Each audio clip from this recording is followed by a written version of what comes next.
Hey everybody, welcome back to this episode of Trailmakers. In this episode today, we are going to focus on actually building something that works. Aw crap, there goes that material. Well, anyway, I'll explain what it is. Today we're going to build utility vehicles. Vehicles that can actually pick up salvage and put it in the back of its load. So one of the crazy things about this new area is that the muddy terrain makes everything super slippery. And so it's insane and incredibly difficult to build anything with my current wheels. So I'm over here with this salvage bit, and it's spiked wheels, so it's good for this kind of terrain, and that's what I'm hoping to build today. So let's go ahead and reset that salvage. Get out of this thing. And as you can see, the vehicles right now have these really, I want to say just general tires, and you can see it's slipping away. But that's no good for picking this up, because once you back up and you try to pick up that material, the wheels are just going to slide down the hill, and it's going to be pointless. So I'm going to get as close as I can to this thing, and I'm going to try to build a machine that can carry this. So the inspiration for this today, I'm going to try to turn around so I can back it up like immediately. So the inspiration for this build today comes from things like dump trucks, forklifts, and things like that. So I'm going to combine the usage of a forklift and a dump truck together, because if you ever look at a dump truck, or a garbage truck, you can tell that it has this arm that comes off to the side, picks up trash cans, and dumps the load inside the back of the truck.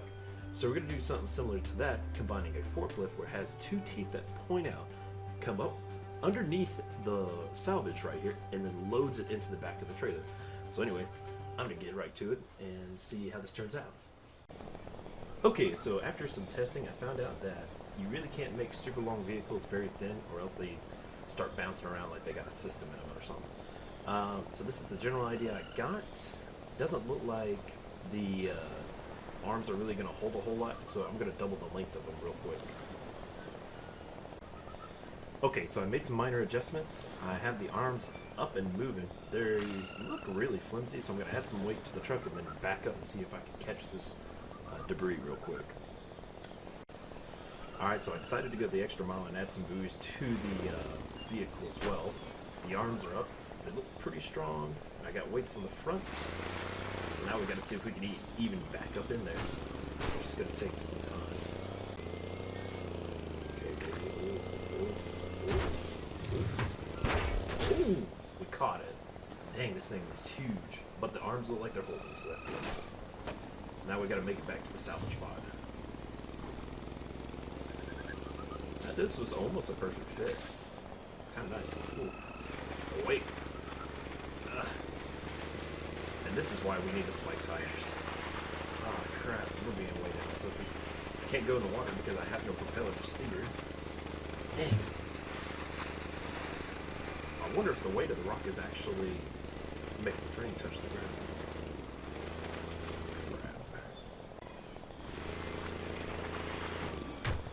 Oh, I just broke the arms. Crap. I'm gonna have to try this again. Okay, so I think I finally figured out the perfect formula to lift this heavy load. So, introducing this new and improved utility vehicle. It's amphibious and it can carry a heavy load. As you can see here, I did a couple of paint jobs. I got the arms in the back. The arms have 3 hinges, 2 right here connected to the vehicle and 1 in the back. That gives it kind of a grip on the boulder. And you can see here this gray cage that I use right here to basically hold the boulder in place while we're moving around, rocking around, rolling. And I put buoys all around it because unfortunately our salvage pod on the other side of a river, so we have to go across the river. I put plenty of buoys because I'm predicting that that load's pretty heavy. You can also see I went ahead and put a ton of tires on this vehicle because the boulder was weighing down the frame and the frame was getting caught on the dirt. So I tried to put wheels in any section that would have a lot of weight to it. And then I took a page out of the amphibious boat car that we had earlier in the beginning of the series, and I went ahead and put it on the front because we added propeller engines on it to get across the water. So anyway, let's give it a shot. Alright. So far we're doing good. We got a lot of speed. We need to line it up just a little more. Okay, and ooh, it bounced up into it, but we're sliding down. We're holding. We just don't need a tip. Don't need a tip. Come on. Oh shoot, we might tip. Oh, oh, oh! Oh, smokes, we did it. Alright. Now comes the task of transporting this to the other side of the salvage pod. We just can't make any sharp turns with speed because this thing will surely tip us. And the arms are barely holding it in. It's a pretty nice build with the minimal amount of materials we have, but with the new spiked tires, we'll be able to grip to the surface quite well. It's a tight fit. Ooh. I wish I could downshift a little bit and like cruise a little more. So right now, the salvage pod, can't really see it with all the debris ahead of me. I'm going to take a left to the tree here and hope for the best. Use a little bit of the downhill momentum. Oh baby, oh baby, oh we're sliding. That's okay. Probably should have only like put one engine on the vehicle to kind of slow down. Oh, I see the salvage pod. Alright, so here comes the challenge, the water. Again, I'm afraid that the boulder might actually weigh us into the water. So I'm hoping that we have enough buoys to get this going. Alright, let's try it here. Okay, baby. Okay, baby. Oh, still a lot of weight in the back. But the front end is helping. It's hopping along, it's hopping along. Oh, man. Oh, man. Oh, the hill. Okay, let's see if we can reverse a little bit because I'm going to try to back it in. Alright. Oh man, we just have just enough weight to get it through here. Okay, baby.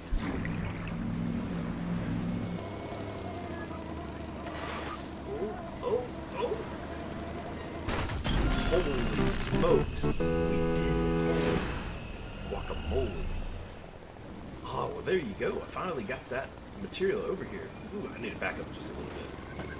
But it's kind of cool. A second try was able to get the utility vehicle to pick up and move that material way over here. So this kind of inspires me to build other things, like the dump truck idea with the, I want to say the forklift. But there's also another material over here on this island over here that I want to go take a look at because it has another building material that might be quintessential to some of these builds. So let's go take a look at it. Okay, so we're over here at the next material that I plan on picking up to improve our salvaging. It's the trailer hitch.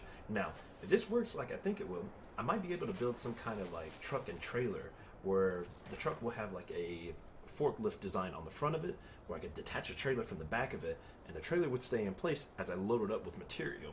If that works, then we're in business. I'm thinking though, the material is just big enough for this thing to lift it up. The arms look a little bit wide, but we're gonna try it out anyway.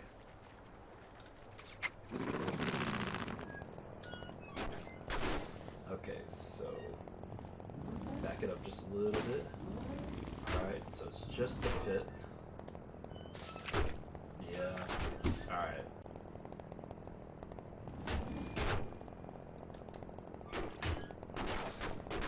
Okay, so I think I got it.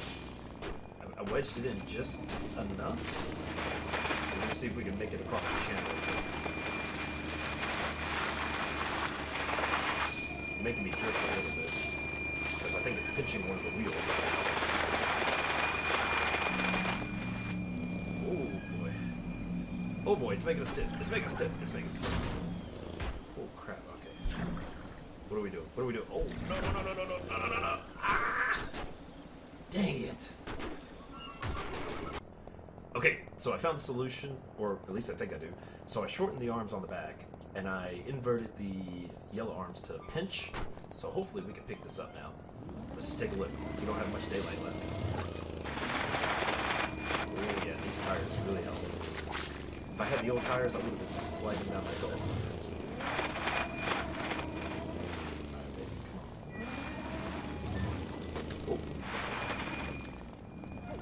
Alright, not really that good at backing up. Okay, here we go. Now if we do this, did it lift? Oh, okay, I think it's holding. Alright. The arms are still a little bit too long, so let's get back to it.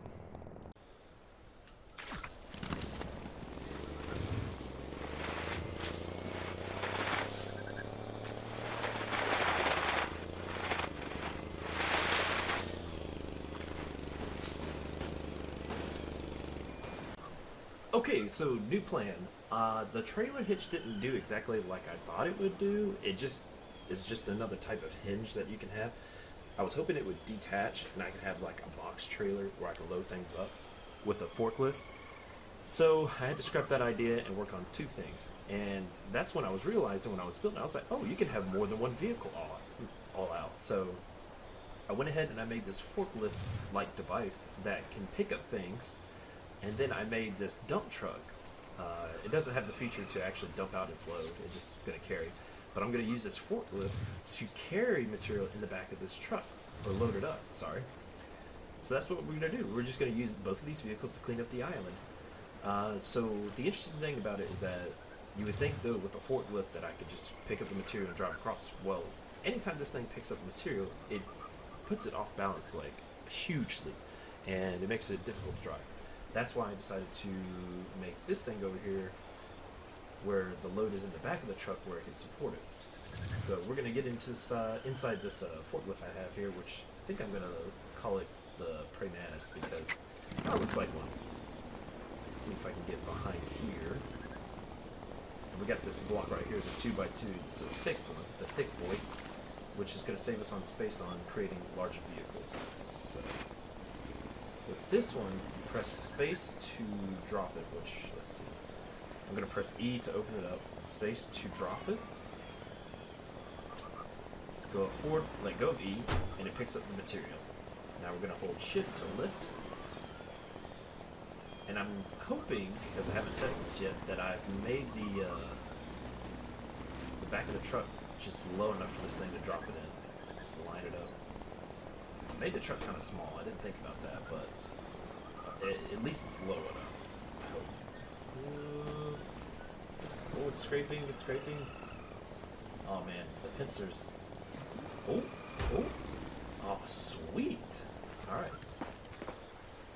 So this is kind of a game changer for me, realizing that you can have more than one vehicle out. Not bad. And I don't have a propeller to steer this, so we'll just have to run across the water. Ooh, there we go. Nice. Progress. Save. Wait, what? Okay, there we go. Whew. Okay, so now the series is really going to take off, because now all we got to do is load up materials in these utility vehicles and hope for the best. I'll just cut to a couple of scenes of me picking up debris across the island.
after a short period of cleaning up the island with both the vehicles, I decided to suddenly take a break from here since I got most of it out of the way. And man, it was a huge game changer seeing that I could finally put in more than one vehicle in the game. So it really helped out. Instead of working on like a combination of the dump truck and the forklift together, all I had to do was separate them into two separate vehicles, and it made the workload a lot easier. So some changes I made during the time period here is that with the dump truck, I added some pistons on it. Let me bring it up real quick. The reason why I added the pistons is that it seems like in the game there's some kind of weird glitch where if the wheels are touching the ground, it causes the vehicle to slowly slide away.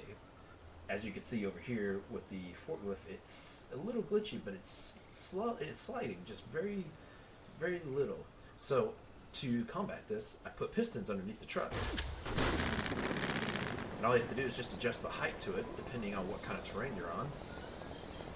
Once you get the perfect height, the truck does not slide, which is perfect for the forklift over here, which I did modify a little bit. This is the Mantis 2.0. I had to increase the neck length, add some more pistons to it to give the lift a little more, but I've also added a counterweight. Similar to the aquatic truck that we had earlier, if I was to turn left, the tail end here will shift to the left. Same thing if I was to turn right. The reason being is because the front of this vehicle is actually quite heavy, and I wanted to create some counterweight so that the vehicle wouldn't flip forward all the time. And then if we're turning like this, the vehicle counters its own weight while turning, prevents it from flipping over on its side. And I figured since I had the additional butt in right here, the caboose, I added a propeller on the inside so that crossing the canal or the swampland was a lot easier. Unfortunately though, it cannot cross the big deep ocean. It's too heavy still. But the buoys on here seem to help it through the swamp just a little bit. But yes, as you can see here, I got one propeller here in one area and one propeller in the tail end to help the steering. I doubled up on the wheels on where most of the weight is to kind of support the traction whenever we're moving around. And that's the Mantis 2.0. So yes, my opinion on this is that the vehicles were a success. They cleaned up the island quite well, and I think when I move on to much larger things, I'm going to try to build bigger, more industrial type equipment, like cranes and other things, to move around. And I'm pretty excited about it. I don't know. I can't wait. Can't wait till I find more materials so I can build more cool stuff. So, anyway, thanks for watching. I will see you guys next time, and we'll see what we can build on the next episode. Alright, goodbye.